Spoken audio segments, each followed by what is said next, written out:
عبادة سهلة ويسيرة في شهر رجب.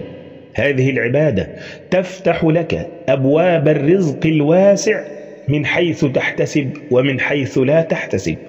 وقبل أن نتعرف على هذه العبادة رجاء زينوا التعليقات بكثرة الصلاة والسلام على الحبيب النبي صلى الله عليه وسلم، واعلموا أن من صلى عليه صلاة صلى الله عليه بها 10. أحباب الكرام، لقد بدأنا في الأيام الغالية، بدأنا في شهر رجب، بدأنا في الشهور الحبيبة إلى الله وإلى رسول الله صلى الله عليه وسلم. شهر رجب فيه عبادة من أجمل العبادات، عبادة سهلة ويسيرة.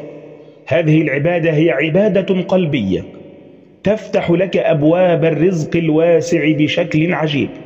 هذه العبادة هي حسن الظن بالله تعالى، حسن ظنك بالله في رزقك، حسن الظن بالله في مستقبلك، حسن الظن بالله في صلاح أولادك، حسن الظن بالله في إرضائه لك، حسن الظن بالله في البركة في حياتك.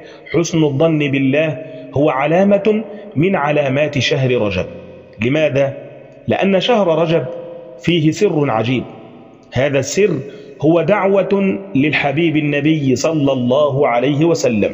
هذه الدعوة هي التي تجعل حسن ظنك بالله لأبعد حدود. هذه الدعوة: اللهم بارك لنا في رجب وشعبان وبلغنا رمضان.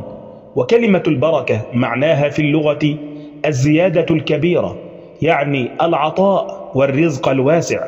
ونبينا الكريم صلى الله عليه وسلم لا ينطق عن الهوى ودعوته مستجابة، فرجب هو شهر البركة. كل ما عليك أن تجتهد في عملك مع حسن ظنك بالله، لأن حسن الظن بلا عمل كلام وهمي، فعليك بالعمل مع حسن ظنك بالله.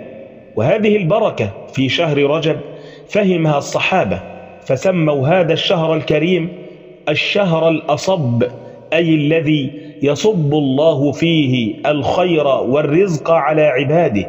فلو اجتهدت في عملك واجتهدت في الدعاء في شهر رجب سترى العجب العجاب، سترى كيف يصب الله عليك الرزق والخير والبركة صبا صبا من حيث تحتسب ومن حيث لا تحتسب.